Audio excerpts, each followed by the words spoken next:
dafnu mayitaini fi qabrin gitu. Wala yajuzu, dan tidak boleh dafnu mayitaini, menguburkan dua jenazah dalam satu lubang kubur. Pada saat kita memakamkan jenazah dalam satu lubang, ini kenapa? Ya karena banyak ya pertimbangan-pertimbangan dari agama yang melarang, apalagi kalau memang nanti ada yang kaitannya dengan mahromiyah, hubungan kemahroman ya. Ada nasab, ada turunan, itu termasuk diperbolehkan, tapi tetap jatuhnya dimakruhkan ya.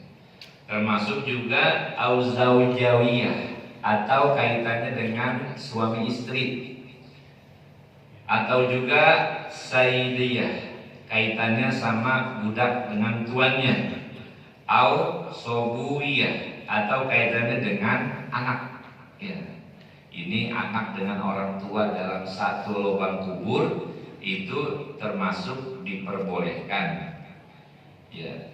Wa illa haruma, kalau enggak kaitannya mahram, enggak kaitannya dengan suami istri atau sayyid ya, tuan dengan budaknya, atau kaitannya orang tua dengan anak, ini haruma, itu diharamkan. Jadi pada dasarnya ini yang namanya satu jenazah itu adalah satu lubang kubur. Cuma memang nanti ya ada pertimbangan-pertimbangan lain ya.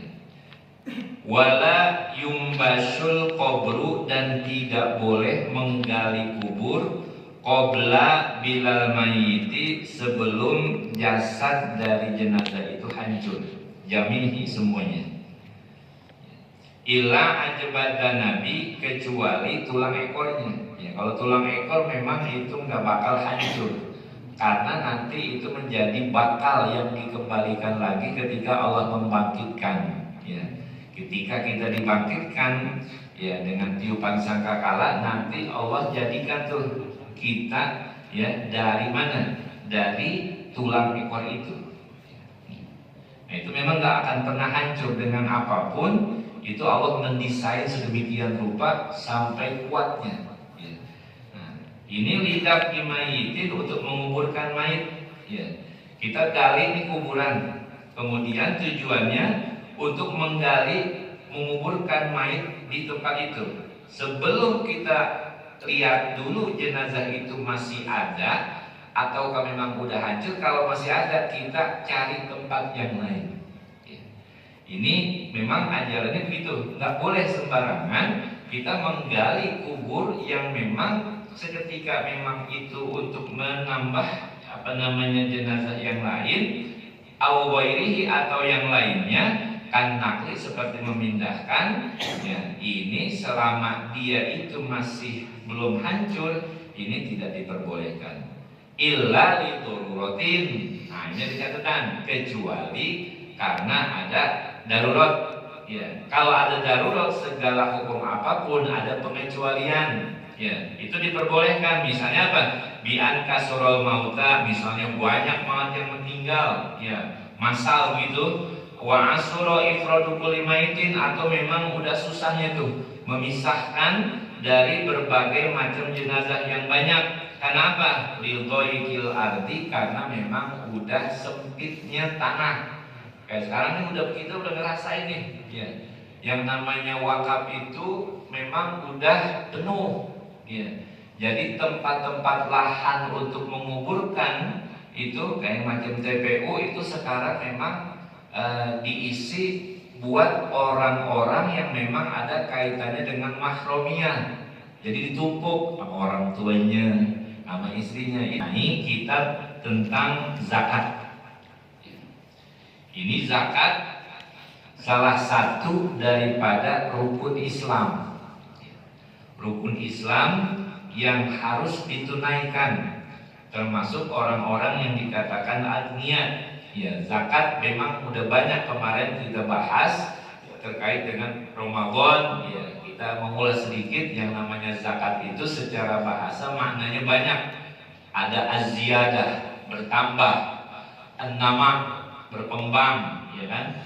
Kemudian juga at-tathur atau tohur itu namanya mensucikan. Dari kata zakat, yuzaki, tazkiyah, ya maka ada istilah tazkiyatun nufus. Ya, dengan zakat tentunya harta yang ada itu bisa kita bersihkan. Kenapa? Di dalam harta kita itu memang ada hak-hak orang yang termasuk mereka itu bagian dari mustahik. Jangan sampai kita punya harta yang harus kita keluarkan zakatnya itu tidak kita keluarkan, jadi kotor semuanya dari harta kita. Maka tahun kedua Hijriah, ya, itu sebelum di Syawal itu Allah perintahkan untuk mengeluarkan zakat, ya. Dan ini di dalam surah At-Taubah juga dikemukakan tuh ayat atau dalil daripada diwajibkannya untuk zakat. Khudh min amwalihim shadaqatan tutahhiruhum wa tuzakkihim biha wa sholli 'alaihim inna sholataka sakanun lahum wallahu sami'un 'alim. Itu di dalam surah At-Taubah ayat 103 tuh. Zakat harta wa zakatu badanin, yang kedua adalah zakat badan. Dan zakat ini memang tujuannya adalah salah satu dari hikmah kita mengeluarkan zakat sebagai bukti bahwa kita menjadi hamba Allah yang taat, cinta kepada Allah, mampu mengeluarkan apa yang diperintah Allah tuh. Yang banyak macamnya, zakatuz zahabi, yang pertama adalah zakat emas, wal fiddati, dan perak. Ini emas dan perak terlebih dahulu dibahas lebih awal, ya. Wahia wajibatun, dan zakat emas perak ini wajib nih. Alaman malaka, bagi orang yang memang memiliki isrina miskolan, 20 miskol, ya. Nanti kaitannya miskol ini karena bahasa yang digunakan ini kaitannya disamakan dengan bahasa dinar, ya. Jadi ceritanya memang pada zaman Rasulullah SAW itu di sebagian belahan dunia itu ada kerajaan namanya Romawi. Romawi dulu kerajaan besar. Dia menggunakan mata uangnya adalah dinar. Kemudian ada juga negara besar itu di Persia. Ya, dia menggunakan mata uang dirham. Nah, ini Rasul menjadikan sebagai acuan.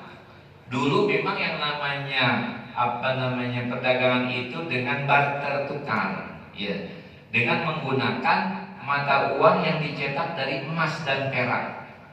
Ya, itu menggunakan acuannya adalah dirham dan dinar. Kalau dinar, dia itu adalah uang logam yang dicetak dengan emas. Satu dinar itu, ya, seukuran berapa? 72 biji. Ya, ini menggunakan, kalau dulu itu pakai habbah, ya, menggunakan habbah biji-bijian, hitungannya bukan gram. Nanti dikonversi dengan gram itu sekitar 4,5 atau 4 gram satu dinar. Itu adalah 200 dirham sebagai acuan. Nah, ketika terjadi moneter Perang Dunia Kedua itu, yang tadinya menggunakan alat tukar dengan emas kemudian berubah, tidak lagi menggunakan uang emas, beralih dengan uang kertas. Peralihan ini kemudian emas itu tidak dijadikan sebagai alat tukar, jadi menggunakan apa? Uang kertas, sama nilainya dengan emas dan perak, ya. Maka sekarang kita yang namanya transaksi itu tidak lagi menggunakan emas atau perak, tapi nilainya sama dengan menggunakan uang kertas, nilainya sama tuh. Cuma nanti kaitannya zakatnya tetap dihitung acuannya yang namanya zakat itu syaratnya harus ada yang namanya 1 nisab, ya, batas minimal uang, ya, yang harus dikenakan sebagai zakatnya. Itu batasan minimal yang namanya nisab. Yang kedua adalah haul, kepemilikan selama 1 tahun.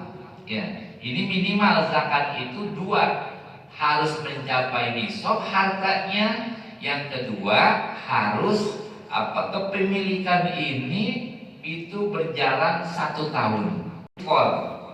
20 miskol, ini miskol adalah bahasa-bahasa yang digunakan oleh orang Arab Irak ketika itu.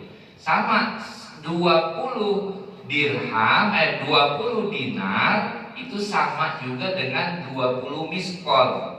Ya, artinya berapa? Ketika kita konversi, kalau 1 dinar itu seukuran 4 gram. Ya, 4 gram. Maka nanti yang menjadikan 1 nisab itu ini bervariatif. Ada yang 97 gram, ada yang 77, ada yang 80, ada yang 85. Dan di mazhab kita untuk nisab ukuran emas itu adalah umumnya yang kita gunakan 85 gram. Ya. Ukuran perak itu harus mencapai 200 dirham minal fiddah daripada perak al-khalisati yang murni. Jadi nisab untuk emas, ya, emas itu adalah ukurannya 20 miskol, seukuran 85 gram emas murni 24 karat. Kalau perak, ya, ukurannya adalah 200 dirham, ya, daripada perak yang murni. Tapi sekarang kalau perak memang harganya udah jatuh, benar itu. Jarang orang kita gunakan untuk transaksi dengan menggunakan perak. Ya. Sekarang yang bertahan adalah emas. Ya. Nah, ini kaitannya dengan masalah hitung-hitungan. Ketika kita memiliki harta, katakanlah emas murni, emas batangan, gitu ya. Kita simpen nih, ya, emas batangan. Sampai misalnya 100 gram emas, kita punya 100 gram emas murni batangan, botel antam, gitu ya. Kita pegang tuh, hari ini misalnya tanggal 25 nih, 25 April 2026, kita udah pegang tuh, kita simpan. Kita tandain 25 April 2026. Maksudnya apa kita tandai? Nanti pada 26 April tahun depan, selama itu tidak berubah, maka haul kita itu udah sampai. Hitungan kepemilikan kita dalam setahun namanya haul. Ya, kita tandain 100 gram. Berjalan waktu hari ke hari nggak berubah, nggak kita gunakan, kita simpan. Maka nanti pada tanggal 26 April 2026 itu haulnya udah sampai. Maka kita harus keluarkan. Kenapa? 1 nisabnya udah melebihi dari 85 gram. Karena kita punya berapa? 100 gram. Kemudian haulnya karena itu kita tandain dan kita kita simpan dan tidak kita gunakan, ya. Maka itu kita kena zakatnya. Berapa zakatnya? Nah, di sini dikatakan wa yukhraju min zalika rubul musri. Artinya dikeluarkan zakatnya itu adalah 1/4 dari 1/10. Maksudnya adalah 2,5%. Nah, ini merupakan zakat yang harus dikeluarkan. Wa mazada ala zalika fabihi sabihi. Kalau seandainya melebihi dari kadar nisabnya, maka nanti hitungnya disesuaikan. Maka ketika tadi kita punya emas 100 gram, kita simpen sampai setahun berikutnya, ya, kita tandai itu tanggalnya dan nggak berubah, maka kita wajib mengeluarkan zakat emas, ya, yang model batangan tadi, bentuknya antam tadi, kita keluarkan tuh 2,5%. Tinggal dikalikan saja. Kalau 100 gram, kalau dikali 2.500.000 misalnya, ya, itu bisa sekitar 200 juta sekian gitu ya. Kemudian dihitung zakatnya 2,5%. Ya, misalnya 200 juta dikali 2,5%, kan sekitar 5 jutaan tuh zakat yang harus dikeluarkan. Itu kalau dia bentuknya adalah emas, ya. Dan ini sekarang pun juga dalam bentuk emas dikiaskan dengan uang, ya. Kita punya tabungan.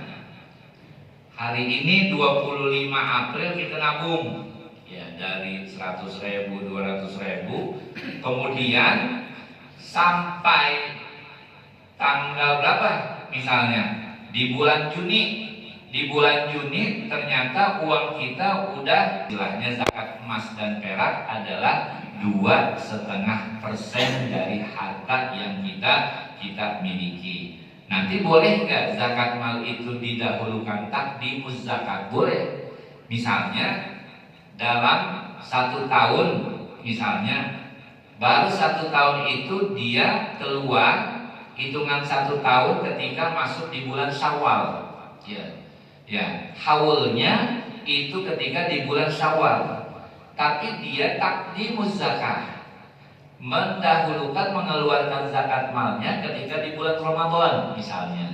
Itu bagaimana? Itu diperbolehkan, ya, untuk menyesuaikan. Ya, mestinya ya ini keluarnya dalam hitungan setahun, haulnya nanti di bulan Syawal nih saya baru mengeluarkan zakatnya. Tapi karena dia memajukan di bulan Ramadan, momen yang tepat untuk berlipat ganda pahala, maka itu takdimuz zakah itu diperbolehkan. Nah, ini kaitannya dengan masalah zakat.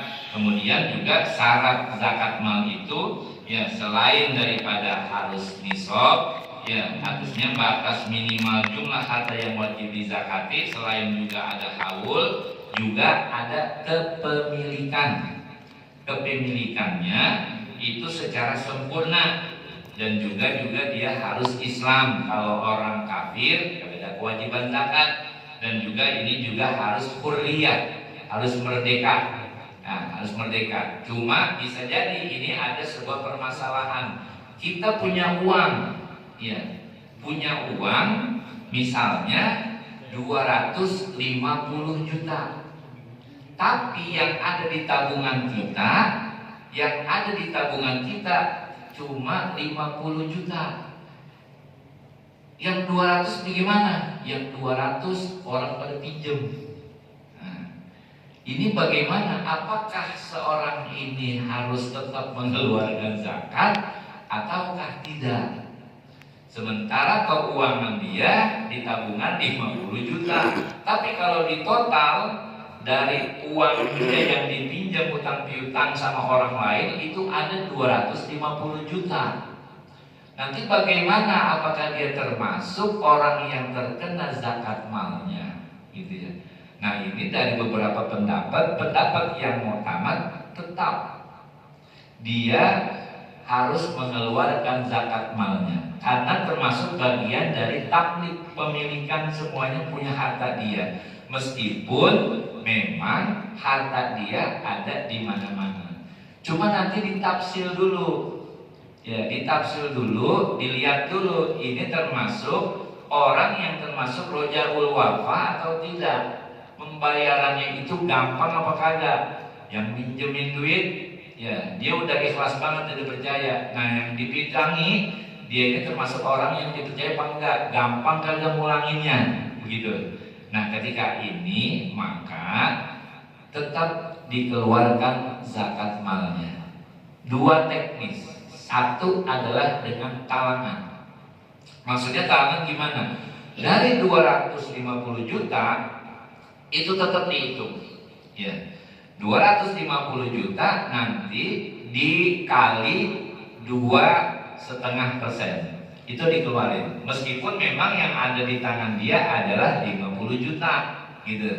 Nah, yang kedua Yang kedua, teknisnya adalah yang 50 juta itu dikeluarin dulu yang ada pada dia. Berarti 50 juta dikali 2,5%. Nah, itu yang ada dulu. Jadi itu seperti itu. Jadi ketika memang ada harta kita di mana-mana, di orang lain yang memang mereka minjem, itu tetap dihitung zakatnya. Banyak orang kadang merasa saya nggak yang lain. Nah ini yang menjadikan kadang kurang begitu berkah hartanya. Kenapa? Dan zakat emas dan zakat perak termasuk dikiaskan dengan uang yang ada pada kita. Ketika kita punya uang, misalnya tadi tuh kita menyesuaikan harta benda kita itu lebih dari 200 juta gitu ya.